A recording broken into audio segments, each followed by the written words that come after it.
Bismillahirrahmanirrahim. Assalamualaikum warahmatullahi wabarakatuh. Perkenalkan, nama saya Rahmatul Wahid, NIM 1914040001 dari kelas Tadris Matematika A semester 5.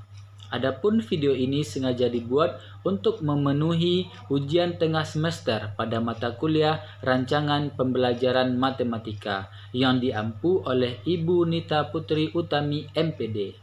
Selamat menyaksikan. Baik, langsung saja kita masuk kepada materi kita pada kali ini, yaitu rancangan pembelajaran matematika. Nah, dalam suatu rancangan pembelajaran gitu ya, ada namanya hal-hal yang harus kita persiapkan atau disebut itu dengan perangkat pembelajaran gitu. Nah, jadi dalam kita membuat suatu rancangan pembelajaran ada alat-alat yang kita butuhkan yang namanya perangkat pembelajaran.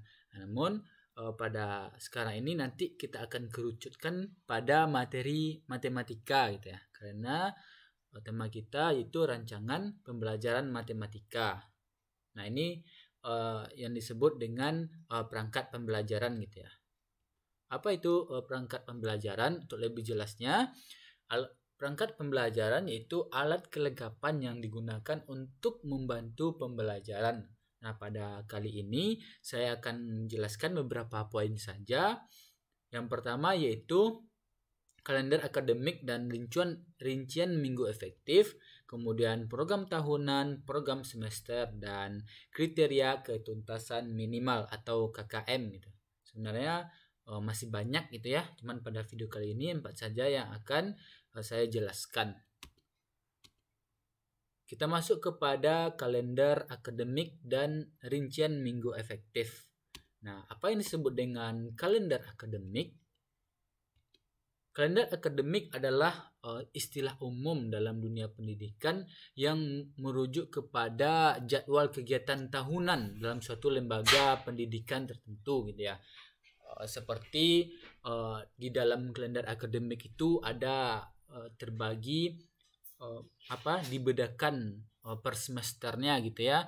Di sana juga ditentukan dalam bulan apa proses belajar mengajar gitu ya, dalam bulan apa permulaan tahunnya gitu. Kemudian di sana juga ada nanti rincian minggu efektifnya gitu, waktu jam efektifnya, jam pelajarannya berapa efektifnya, hari liburnya gitu. Nanti juga ada penerimaan peserta didik, kelulusan, dan rincian minggu tidak efektifnya gitu. Nah, di sana juga dibuatkan gitu ya rincian minggu efektifnya tidak efektifnya itu ya seperti hari libur tadi, hari-hari yang tidak masuk kepada minggu yang tidak masuk kepada minggu efektif. Nah, gitu ya. Itu secara singkatnya. Kemudian kita masuk kepada komponen kalender akademik. Yang pertama ada namanya permulaan waktu pelajaran, kemudian pengaturan waktu pelajaran yang terdiri dari ini saya sebutkan tadi, minggu efektif belajar gitu ya, atau rincian minggu efektif, kemudian waktu pembelajaran efektif atau jam pelajaran gitu ya, kemudian pengaturan waktu libur, dan waktu maksimalnya dalam kalender akademik ini adalah 1 tahun yang terdiri dari 2 semester dan selalu diganti pada dalam setiap tahun atau periode pembelajaran. Oke, kita masuk kepada permulaan tahun tadi yang dimulai dari biasanya gitu ya, dimulai dari bulan Juli dan berakhir pada bulan Juni tahun berikutnya. Itu periode tahun pelajaran dan itu juga pada kalender akademik. Nah, kemudian hari libur. Nah, sebagaimana komponen yang ada di kalender akademik tadi juga ada hari libur gitu ya, yang ditetapkan bisa dari Kemendikbud, ke Kemenak gitu ya, maupun kepala daerah atau kota yang menetapkan hari libur khusus gitu. Kemudian ada juga serentak gitu ya, antara pusat, provinsi, daerah ataupun kota untuk menetapkan hari libur ini pada setiap satuan pendidikan. Kemudian kalender akademik ini disusun oleh dinas pendidikan masing-masing daerah. Nah, makanya ada kita lihat kalender akademik Provinsi Jawa Barat gitu ya, kalender akademik Provinsi Jawa Timur, ataupun ada juga yang dibuat oleh masing-masing satuan pendidikan berdasarkan alokasi waktu dengan memperhatikan ketentuan dari pemerintah pusat. Nah, ada juga kita temukan gitu ya dari satuan pendidikan, misalnya SMA ini membuat kalender akademiknya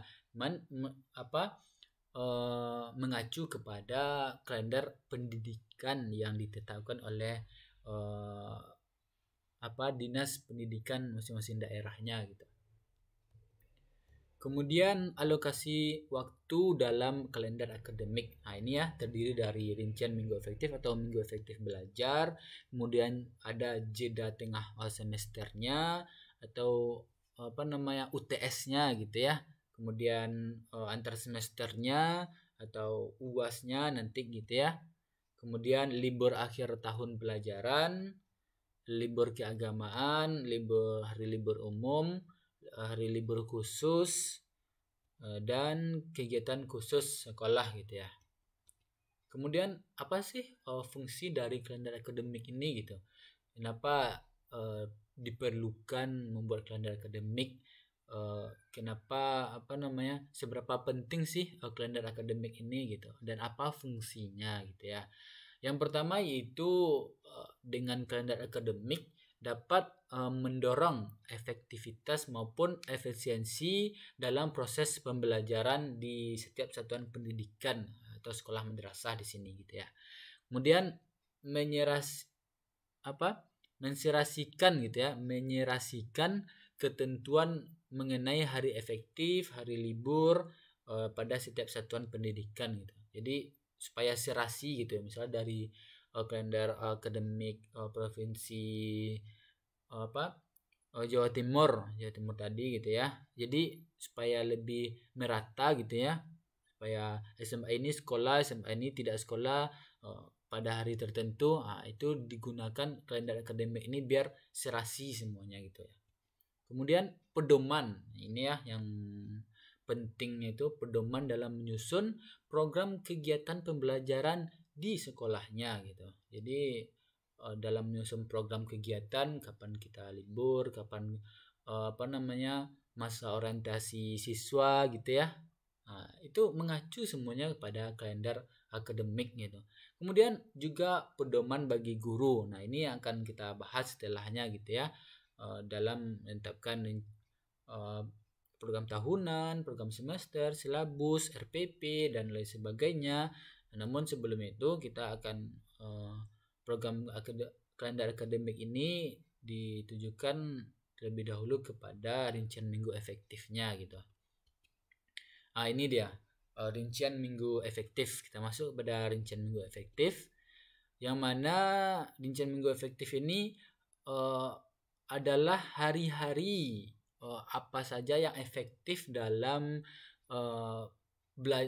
dalam pembelajaran gitu.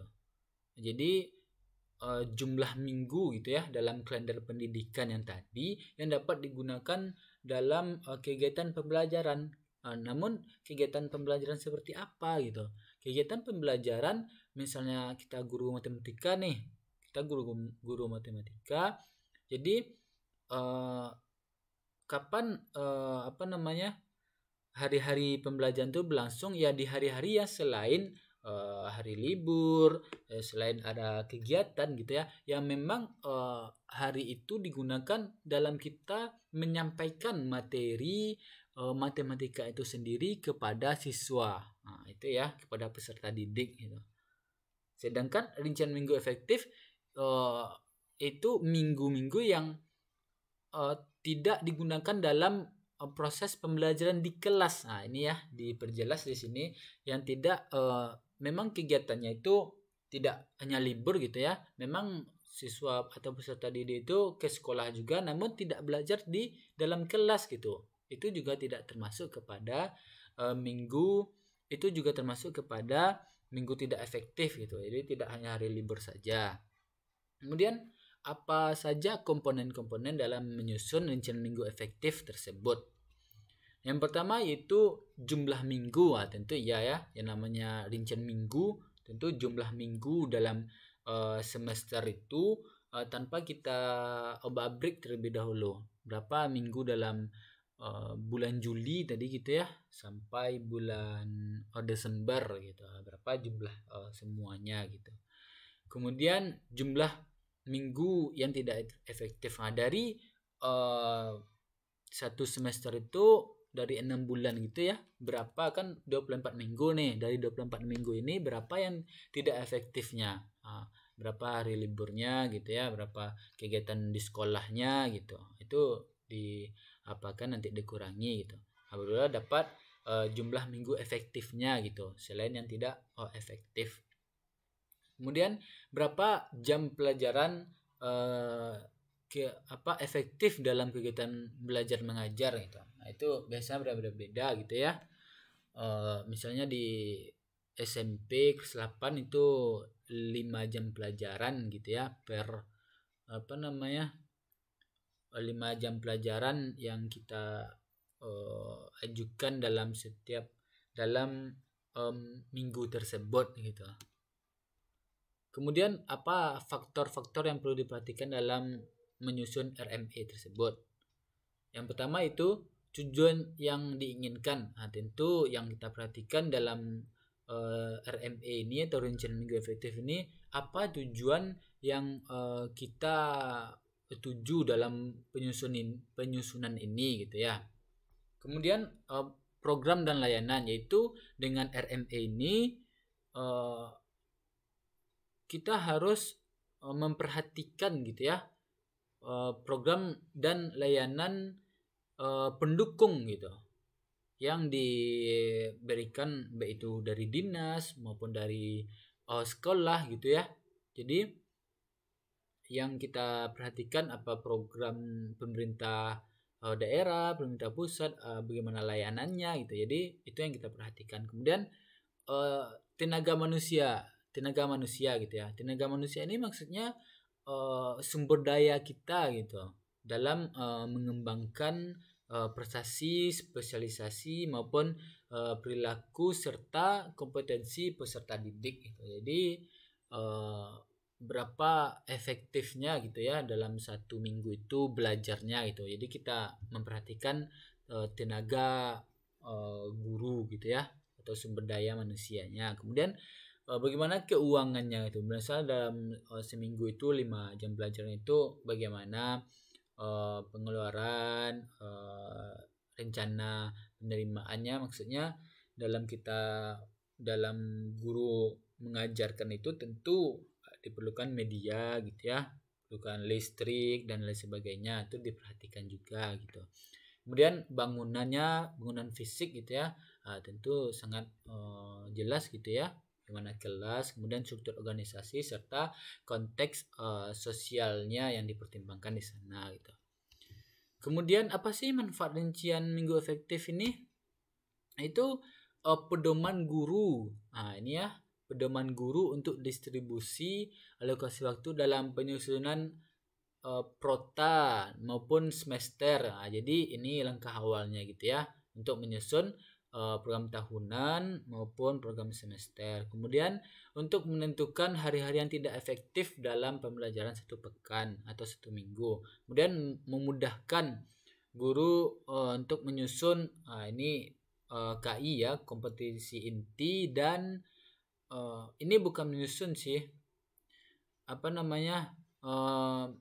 meletakkan gitu, karena KI dan KD ini sudah ada dicetuskan atau dikeluarkan oleh Permen gitu ya, peraturan menteri. Kemudian membantu guru dalam pembuatan RPP, itu sudah jelas gitu ya. Kemudian acuan dalam menyampaikan materi, ini yang mungkin paling pentingnya gitu ya. Dengan rencana minggu efektif ini acuan kita atau acuan guru dalam menyampaikan materi di kelas ini jelas gitu ya, berapa jam pelajaran, kemudian apa saja materi-materi atau indikatornya gitu ya, yang disampaikan di dalam kelas tersebut. Kemudian format perhitungan rencana minggu efektif ini, yang pertama yang harus ada yaitu identitas mata pelajaran, tentu ya. Apa mata pelajaran dalam PMI tersebut. Nah, kemudian di dalam identitas itu satuan pendidikan. Jadi sekolahnya apa gitu ya. Kemudian mata pelajarannya apa gitu. Kemudian kelasnya apa, programnya apa, IPA atau IPS kalau dari SMA gitu ya, yang tingkat SMA-nya gitu. Kemudian semester berapa, kemudian tahun pelajarannya gitu. Kemudian format dan perhitungan minggu efektif. Yang kedua itu perhitungan alokasi waktu, berapa jumlah bulan dalam setiap semester gitu ya, tentu 6 bulan tadi. Kemudian berapa minggu dalam bulan itu, ada 4 minggu, ada 5 minggu gitu ya. Kemudian jumlah minggu dalam tiap semester. Kemudian jumlah minggu tidak efektif gitu ya. Yang C ini minggu efektif dalam tiap semester, yang bawahnya minggu tidak efektif gitu ya. Kemudian yang C tadi jumlah minggu dalam tiap semester, jadi 24 minggu tadi. Kemudian yang bawahnya itu minggu tidak efektif dalam tiap semester dan berapa minggu efektifnya gitu ya. Kemudian penghitungannya itu jumlah minggu efektif itu dengan jumlah minggu per semester. Kan per semester itu 6 bulan, nggak saja 4 gitu ya, 4 bulan, 4 minggu dalam sebulan itu 6 kali 4 24 minggu dikurang berapa yang minggu tidak efektifnya nanti, itulah disebut dengan jumlah minggu efektif gitu ya. Kemudian jam pelajaran tiap minggu. Ini ya jam pelajaran misalnya kelas 8 SMP gitu ya, 5 jam pelajaran tiap minggu gitu, berupa jam pelajaran efektifnya. Jam pelajaran efektif itu jumlah minggu efektif dikali jumlah jam pelajaran per minggu. Kemudian yang ketiga, distribusi alokasi waktu. Tentu ya dalam rencana minggu efektif ini harus ada alokasi waktunya yang berisi misalnya gitu ya, dalam kita menghitung distribusi waktu, berisi pembagian waktu dalam pembelajaran tiap KD gitu yang disusun dalam rancangan pelaksanaan pembelajaran. Misalnya kompetensi dasar sebuah KD membutuhkan 5 jam pelajaran, maka waktu alokasi waktunya adalah 5 jam pelajaran dengan 2 kali pertemuan dalam 1 minggu. Kemudian contoh kalender akademik dan rencana minggu efektif. Nah ini ya. Ya ini dia kalender pendidikan gitu ya, atau kalender akademik. Nah, sebagaimana yang saya jelaskan tadi, ini terdiri dari ini dikeluarkan oleh Provinsi Jawa Barat gitu ya. Nah, secara umumnya itu memang per daerahnya mengeluarkan pendidikan untuk tingkat STK, SD, SMP, SMA, SMK, SLB, pokoknya di setiap sekolah gitu ya, dimulai dari TK bahkan gitu ya. Ini tahun pelajaran 2020-2021. Ini untuk semester 1-nya gitu ya. Nah, kita lihat di sini di bawahnya ada keterangannya gitu. Misalnya 13 Juli ini hari pertama masuk gitu. Jadi tidak efektif. Tidak efektif ya, karena yang efektif itu ketika guru menyampaikan materinya di dalam kelas gitu ya. Kemudian makanya ditanda ini yang tidak efektifnya gitu. Yang putih di sini itulah yang efektifnya. Merah ini jelas ya hari libur gitu. Nah, ini bisa dilihat keterangannya gitu ya. Kita ambil sampel saja, ini 21 Desember ini kan merah gitu ya. Nah, itu libur semester gitu. Kemudian 18-nya ini pembagian lapor juga tidak belajar. Kemudian tanggal 1 sampai tanggal 12-nya perkiraan penilaian gitu ya, ujian gitu, ujian akhirnya gitu. Nah, itu juga tidak efektif. Nah, itu caranya. Itu juga untuk semester 2. Nah, ini ya semester 2-nya ada hari liburnya, ada kegiatan di luar kelasnya, ada yang tanggal 7 ini UAS-nya gitu ya. Ini UTS-nya. Nah, bisa dilihat gitu. Nah, sama keterangannya seperti yang tadi.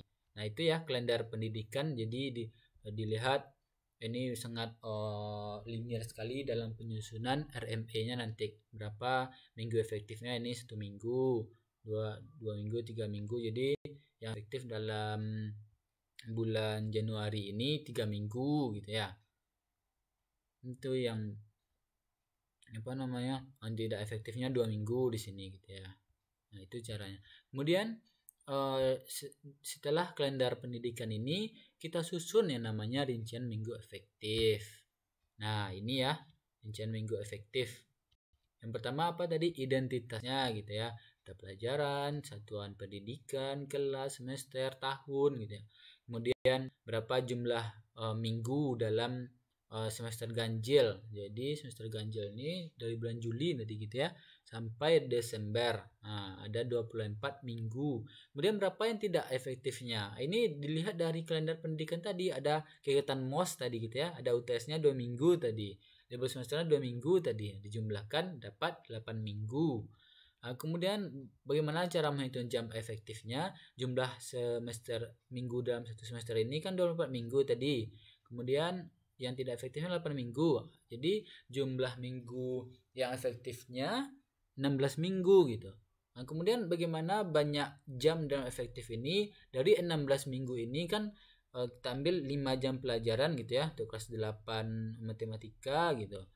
5 jam pelajaran dikali 16, maka dalam satu semester itu ada 80 jam pelajaran. Lalu bagaimana pembagiannya? Nah, ini ya, distribusi alokasi waktu. Nah, ini komponennya tadi gitu ya. Ada nomor tuh udah pasti ya menjelaskan. Nah, ini KD-nya gitu. KD dan alokasi waktu. KD ini telah ada di permen gitu ya. Peraturan menteri gitu, udah ditetapkan gitu. Nah, di KD ini biasanya disampaikan materi, kemudian ada ulangan, ada remedialnya, itu tercakup dalam 15 jam pelajaran untuk 2 KD ini gitu. Untuk 2 KD ini. Kemudian yang ini juga untuk 2 KD 15 gitu ya. Nah, ada yang 10 gitu ya, jumlah pelajarannya 80. Kemudian itu juga untuk semester 2. Nah, bisa teman-teman lihat sendiri. 80 gitu ya, 80 160. Nah, sesuai dengan yang tadi gitu, jumlah semuanya 80 160. Itu ya untuk RME. Kemudian kita lanjutkan untuk program tahunan gitu. Lalu apa itu program tahunan? Nah, program tahunan yaitu rencana penetapan alokasi pada 1 tahun tertentu gitu untuk mencapai pembelajaran KIKD yang telah kita tetapkan gitu. Jadi pembagian alokasi waktu dalam 1 tahun itu gitu, rencana penetapannya. Lalu penetapan alokasi waktu ini dibutuhkan agar KD yang disampaikan gitu ya dapat dikuasai dengan baik oleh peserta didik gitu. Baik itu di dalam menentukan jumlah jam pelajarannya gitu ya, JJP-nya atau jumlah jam pembelajaran sesuai dengan struktur kurikulum berlaku dan keluasan materi yang harus dikuasai oleh peserta didik. Nah, itu ya program tahunan. Kemudian apa yang terdapat dalam program tahunan? Yang pertama identitas. Nah, ini ya sangat perlu sekali dan wajib gitu ya, satuan pendidikan, mata pelajaran, kelas, semester, dan tahun pelajaran. Kemudian format isiannya. Nah, ini terdiri dari materi nanti gitu ya, tema, subtema, alokasi waktu, dan bulan yang terperinci per minggu. Nah, ada juga untuk lebih jelasnya gitu ya, pendapat lain, ada identifikasi Identifikasi ini sama dengan identitasnya nanti gitu ya, sama poin ini. Kemudian ada KI-nya nanti. KI, kemudian ada KD-nya gitu. Ada KD, ada materi pokok dan alokasi waktu. Nah, ini ya yang harus ada di program tahunan. Untuk lebih jelasnya nanti kita lihat contohnya gitu. Kemudian faktor-faktor yang diperhatikan dalam menyusun program tahunan. Yang pertama kurikulum, udah pasti gitu ya. Semuanya ngacu pada kurikulum. Kemudian kondisi sekolah gitu. Kemudian kemampuan dan perkembangan siswa atau intake siswa gitu. Kemudian keadaan guru atau sumber daya pengajarnya gitu, sumber daya manusia pengajarnya. Kemudian langkah-langkah dalam menyusunnya, yang pertama kita lihat berapa jam alokasi waktu untuk setiap mata pelajaran dalam seminggu gitu. Nah, tadi kan dalam satu minggu itu ada 5 jam pelajaran gitu ya. Untuk kelas 8 matematika SMP gitu, kelas 8 SMP. Nah, itu yang saya ambil gitu. Kemudian dianalisis ya, dianalisis berapa minggu efektif dalam satu semester dan yang telah ditetapkan dalam alokasi waktu efektif. Kemudian dari itu kita tentukan berapa minggu waktu yang tersedia untuk pelaksanaan proses pembelajaran. Jadi berapa minggu efektifnya gitu ya. Kemudian berapa hari-hari liburnya permulaan tahun, minggu tidak efektifnya gitu ya. Kemudian menghitung jumlah minggu efektif dalam setiap bulan dan semester dalam 1 tahun dan memasukkan format matrik yang tersedia gitu. Kemudian mendistribusikan waktunya, ini yang paling penting. Kita distribusikan waktu dalam setiap OKD, pokok bahasan, materi gitu ya, sesuai ruang lingkup cakupan materi, tingkat kesulitan, pentingnya materi, dan mempertimbangkan waktu serta ulangan dan review materi. Nah, kita lihat contohnya lagi, contoh program tahunan. Nah, ini ya, pertama tadi kan ada 5 poin nih tadi, sama identitas tadi gitu ya, identitas, ini satuan pendidikan, mata pelajaran, kelas, alokasi waktu, dan tahun pembelajaran. Kemudian KI-nya yang kedua tadi, kompetensi inti ya, standar kompetensi, KI, kompetensi inti. Kemudian semesternya udah jelas tadi ya. Kemudian KD-nya gitu, kompetensi dasar, dan yang keempat materi pokoknya gitu, dan yang terakhir itu alokasi waktunya. Nah, ini KD ini disesuaikan gitu ya. Ini materi pokok kita ambil dari poin-poin dari KD ini gitu. Kemudian ini alokasi waktunya. Untuk 2 KD ini 3.1 dan 4.1 15 jam pelajaran diambil gitu ya. Kemudian ini benar-benar kita nih menetapkan alokasi waktu ini kira-kira untuk KD 3.1 dan 4.1 ini berapa jam pelajaran gitu ya. Kemudian begitu seterusnya gitu. Nah, bisa teman-teman lihat sendiri. Nah, sampai sini ya semester 1, kemudian lanjut semester 2-nya gitu. Nah, juga ada alokasi waktunya. Nah, itu ya untuk program tahunan. Oke, kita lanjutkan materi kita.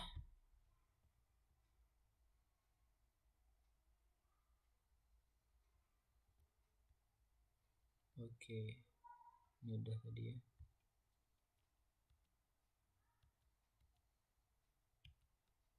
Oke, kita masuk kepada program semester. Ya. Apa itu program semester atau disingkat PROMES gitu ya?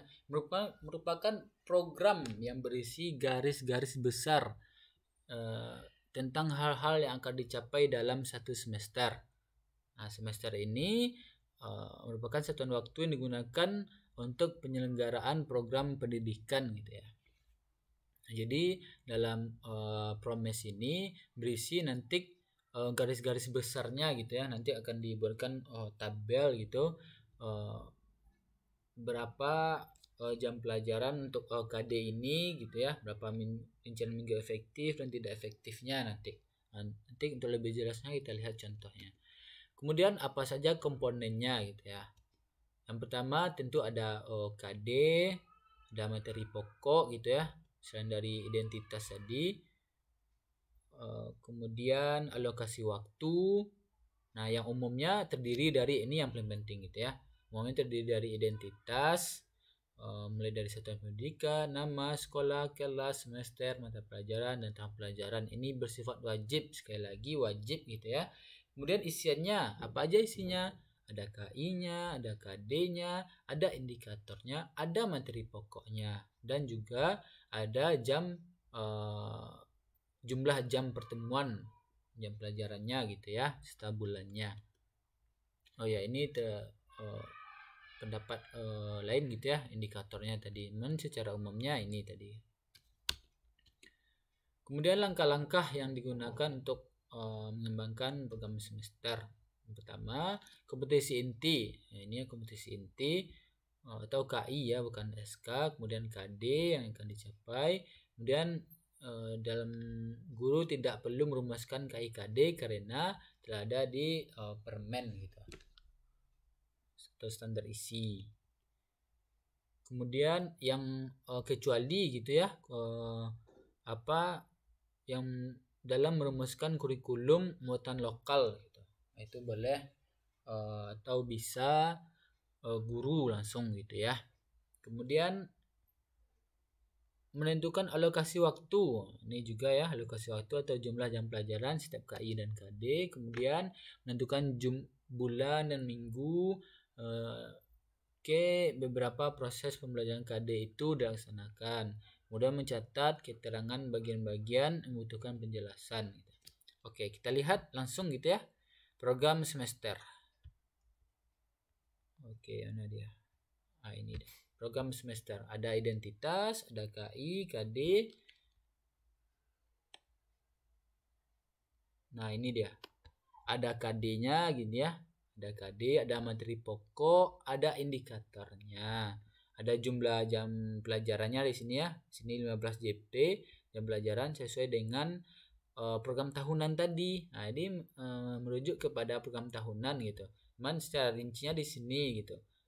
Dalam minggu ke-4 Juli ini bisa kita apakan 5 jam pelajaran untuk KD ini gitu. Ini kan 15 jam pelajaran ini untuk KD 3.1 dan 4.1 ini gitu. Satu minggu yang ke-4 ini 5 jam pelajaran ditambah untuk minggu terakhir di bulan Juli ini 2 jam pelajaran untuk KD 3.1 dan 3 jam pelajaran untuk KD 4.1. Kemudian dilanjutkan untuk minggu selanjutnya menyelesaikan KD 4.1 ini 5 jam pelajaran. Nah, begitu ya cara melihatnya gitu. Begitu seterusnya. Nah, kita lihat untuk semester 2. Oke, lihat dulu bawahnya. Nah, ini dia ya. Dalam setiap minggu ini kan ada 16 nih yang efektifnya kita ambil dari kalender pendidikan tadi. 1, 2, 3, 4, 5, 6, 7, 8, 9, 10, 11, 12, 13, 14, 15, 16 gitu ya. 8, 9, 10, 11, 12, 13, 14, 15, 16 gitu ya. 16 jam pelajaran. 5 jam per minggu, jadi jumlahnya 80. Nah, begitu juga untuk semester 2-nya gitu. Untuk semester 2-nya untuk KD 3.7 dan 4.7 kan 15 jam pelajaran tadi. Ini ya, 15 jam pelajaran gitu ya. Untuk Januari minggu ketiga itu bisa langsung 5 jam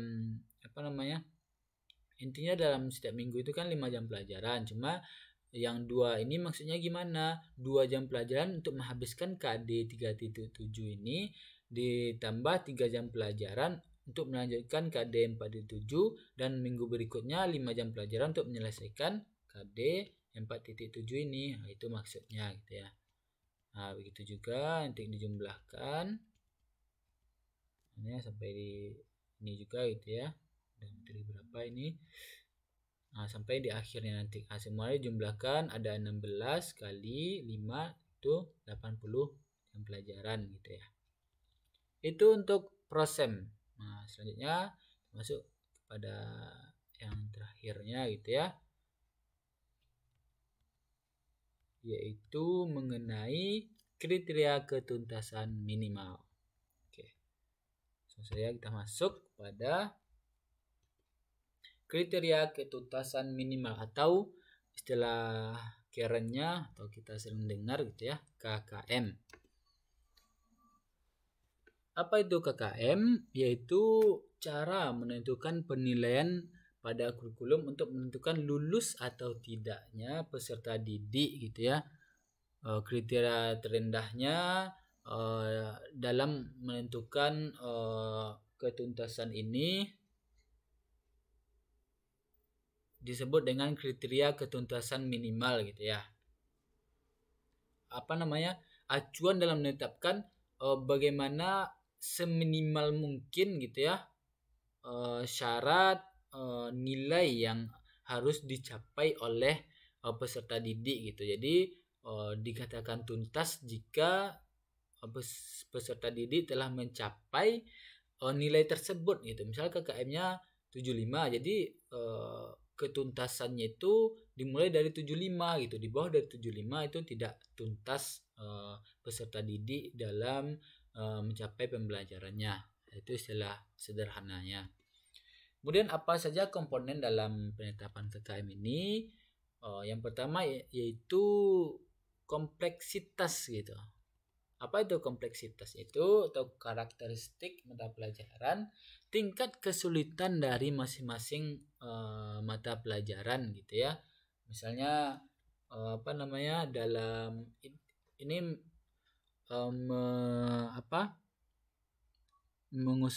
terkhususkan nanti sampai merujuk ke spesifiknya gitu ya, sampai ke indikator bagaimana kompleksitas dalam materi ini gitu ya, dalam indikator ini gitu.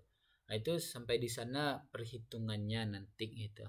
Itu ya tingkat kesulitan pelajarannya gitu ya, tingkat kesulitan mata pelajarannya dimulai dari materinya, indikatornya, KD-nya gitu ya.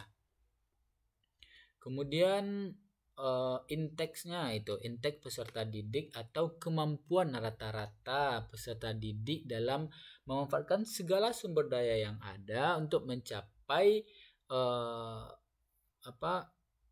KD gitu ya atau dan KI dalam yang ditetapkan dalam jangka waktu tertentu gitu. Jadi bagaimana kemampuan rata-rata siswa dalam pelajaran tertentu, dalam materi tertentu, dalam indikator tertentu, dalam KD tertentu gitu. Nah ini ya misalnya, lalu bagaimana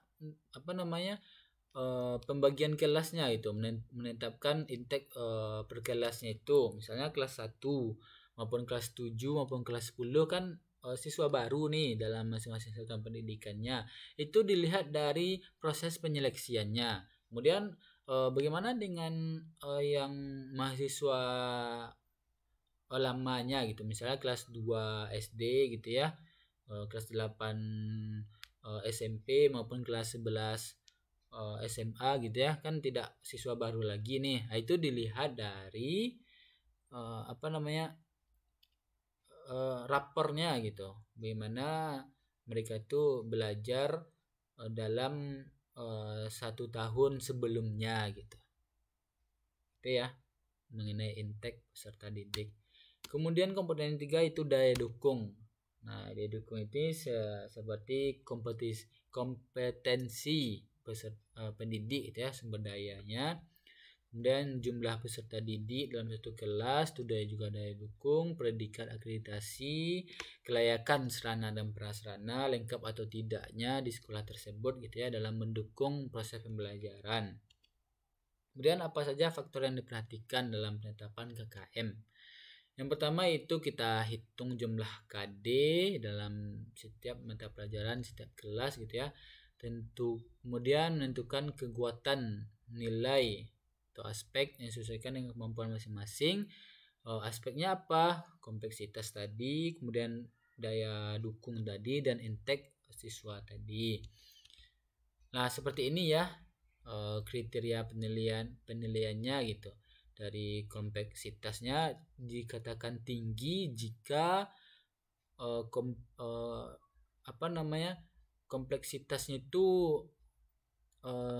jika kompleksitasnya tinggi maka nilainya 50 sampai 64 gitu. Kemudian jika sedang 68 sampai 80, dan jika kesukaran materinya itu rendah gitu ya, maka nilainya itu 81 sampai 100. Namun berbanding terbalik dengan daya dukung dan intake peserta didik gitu. Jika daya dukung dan kemampuan peserta didiknya tinggi, maka komponen atau nilai KKM-nya nanti 81 sampai 100 gitu. Sedangnya sama dan rendahnya itu berbanding terbalik dengan kompleksitas. Bisa teman-teman lihat sendiri. Kemudian faktor yang diperhatikan yang ketiganya yaitu jumlah nilai setiap komponen. Yang tadi gitu ya, dibagi 3 untuk KKM setiap indikator. Nah, ini kita udah mulai perhitungan gitu ya. KKM per indikator, jumlah total tiap aspek yang 3 tadi dibagi 3 gitu. Misalnya aspek daya dukungnya 90, kompleksitasnya 70, intake siswanya 65 gitu ya.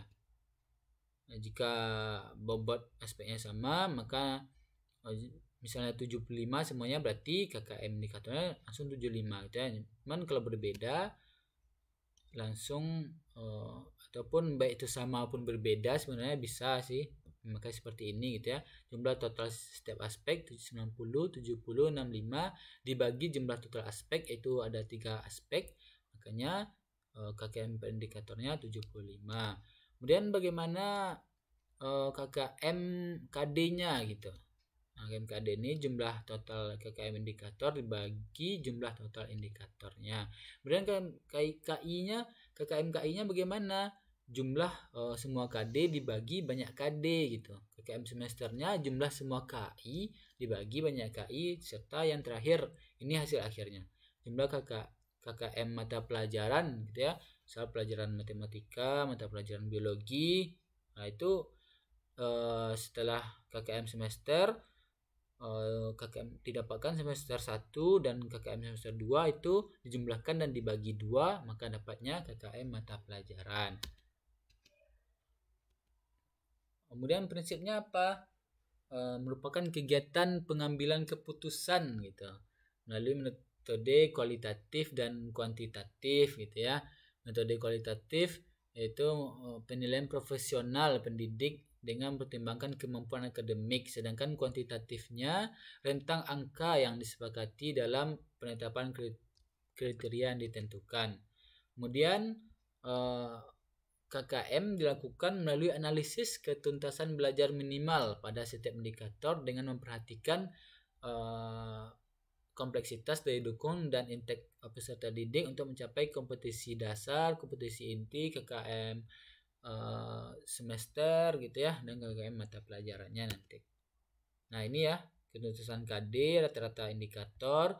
Kemudian untuk KD ini mendapatkan KKM KI, KI ke semester dan semester ke mata pelajaran gitu ya. Jadi bertahap semuanya. Kemudian ini ya dari KKM KI ini dari rata-rata KD tadi. Kemudian semester KKM semester dari jumlah rata-rata semua KI gitu ya. Barulah didapatkan KKM mata pelajaran. Ini dia yang saya jelaskan tadi, rata-rata jumlah semester 1 tahun gitu. Nanti dilampirkan di rapor peserta didik itu. Nah, itu ya. Kemudian penjelasan mengenai indikator atau referensi rujukan bagi pendidik dalam membuat soal pengulangan. Pada setiap indikator atau kompetisi dasar dimungkinkan adanya perbedaan nilai ketuntasan minimal. Nah, jadi yang ingin disampaikan di sini, dalam setiap indikator itu berbeda nilai ketuntasannya gitu. Bisa saja indikatornya lebih mudah gitu ya, dilihat dari kompleksitasnya tadi, kesukarannya itu rendah gitu ya, maka nilainya tinggi gitu. Kemudian intake siswanya bagus, kemudian daya dukung sarana prasarananya bagus, nah, makanya KKM-nya bisa lebih tinggi gitu ya. Kemudian jika sebaliknya akan rendah gitu ya. Oke, sesi terakhir masuk kepada contoh dari KKM tersebut. Nah, ini dia KKM. Nah, sebagaimana di awal tentu ada identitas gitu ya, satuan pelajaran, sampai alokasi waktu, ada KI-nya juga.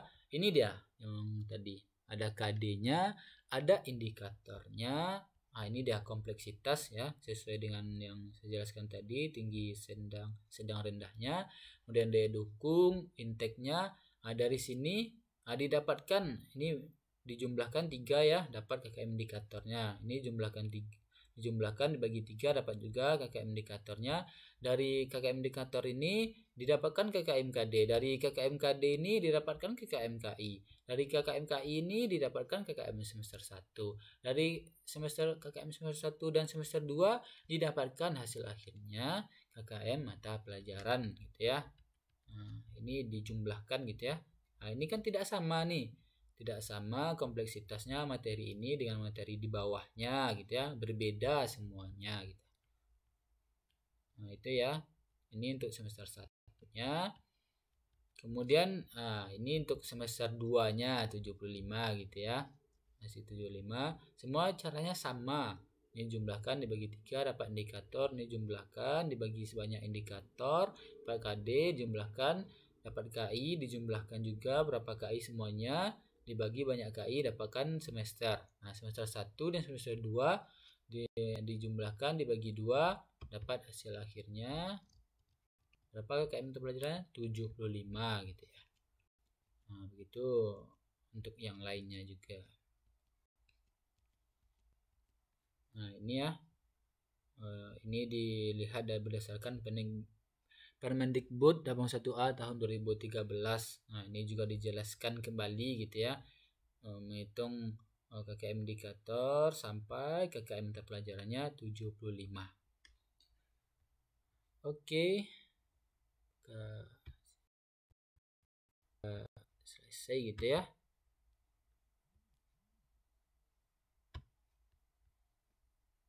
Ada lagi. Iya.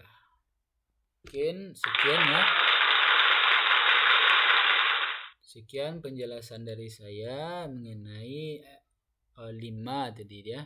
5 perangkat pembelajaran, mulai dari kalender pendidikan sampai tadi kriteria ketuntasan minimal atau KKM gitu. Sekian dari saya, mohon maaf atas segala kekurangan. Terima kasih atas segala perhatian. Wassalamualaikum warahmatullahi wabarakatuh.